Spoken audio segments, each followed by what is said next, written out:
Hey Bootstrappers, some of you know that we just got back, well not just got back, but we recently got back from our trip to Disney. We traditionally go at least once a year.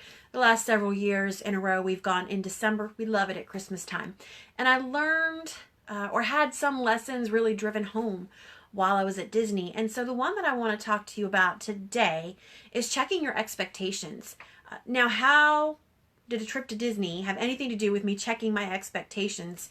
So I don't know if all of you are familiar or not, but at Disney there's something called Memory Maker, and it is where you collect all of your photos from the parks. So if you've been on a ride, if you've had any of the multiple photo opportunities all throughout the parks, which are incredible and typically staffed by professional photographers, you come home, if you're like us and you're there for a week, you come home with close to 1,000 photos.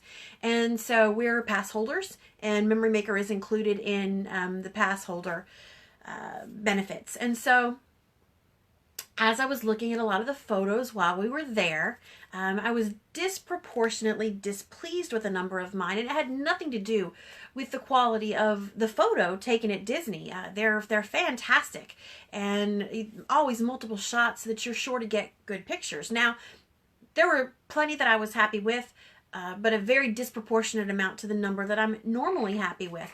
And so at a certain point in the trip, my husband made a comment about how many pictures I was dissatisfied with and how few he imagined I would be satisfied with come the end of the trip.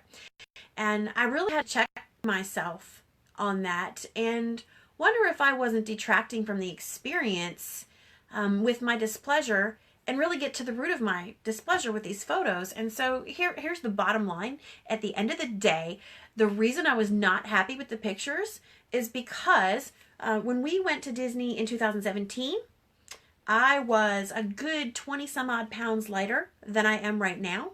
I had some medical things that occurred and some medication that I was on in 2018 that caused me to gain 40 pounds. And I took 20 of that off pretty quickly after I came off the medication.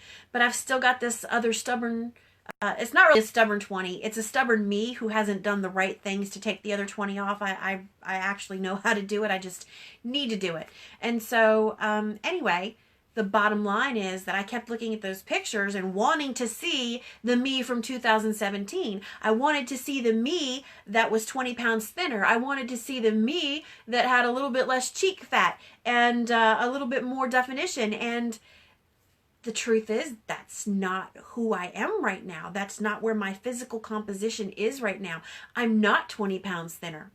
I can't expect to look at a picture and see myself look like I did in 2017 the way I want to, when I haven't done the things to get myself to the way that I was in 2017. And what does that have to do with business? Here it is. What kind of expectations do you have right now for your business and your growth? And are they realistic? Are they rooted in reality, or are they rooted in some romanticized ideal in your head, or rooted in some expectation that's set by what you see others around you doing? Are your expectations rooted in just what you feel the average look of success is in the entrepreneurial space? Are you comparing your journey to somebody else's?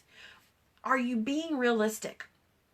One of the ways that I want to drive this example home in a super practical application for you is if you happen to have any type of product that launches online. So maybe you have a membership, maybe you have a course, maybe you have something where you're doing an actual launch, or you have a set promotion time.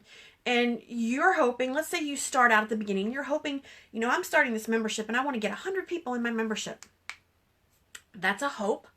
It can be a goal if you plan for it, but is it a realistic expectation? Because depending on the size of your audience, or the amount of people that you're promoting to, let's say you start cold and you have no real audience and you're just running Facebook ads to cold traffic, right? Well, conversion rates for cold traffic are between 1% and 3%. So the likelihood that you're going to start out with 100 members if you don't already have a warm, engaged audience are super slim. Let's say you do have a warm, engaged audience, but your audience is 500. If a good conversion rate for an audience of 500 would be, for a warm audience of 500 would be 6 to 10%. So at best, you should be looking at 50, not 100. 100 would be great, but it's not a realistic expectation. And the problem is that if you're measuring your business, you're measuring your success, you're measuring your outcomes by an unrealistic expectation, you're going to be nothing but disappointed. Just like I was largely disappointed with the majority of my pictures because I kept looking at them wanting to see a 20-pound thinner me like I was in 2017. It wasn't a realistic expectation. So if I continued to measure my satisfaction with the picture based on a physique I no longer have, I will be nothing but disappointed. And the same thing for your business. If you continue to measure your outcomes, your success, your results based on something that's not realistic, you'll continue to be disappointed. And so I just caution you to be really careful. And what metrics matter? What measures are going to matter? That's going to vary depending on your business, depending on your audience, depending on the degree of engagement that your audience has, depending on your product. Maybe you're a done-for-you service. Maybe you're a service-based agency. Maybe you're on Etsy selling crafts. There's a variety of different measures that are going to be appropriate depending on your situation. But I just want to caution you, check your expectations. Find out if they're realistic. Do your research, because if you continue to measure by something that is not accurate, you're just going to continue to be disappointed. And so we talk a lot around here about honest weights and measures, and typically the context for that is from Proverbs, where you're talking about vendors or businessmen not cheating customers, and also customers not browbeating businessmen and trying to get a deal that is to their advantage and the business is disadvantaged through unsavory means or dishonest means, right?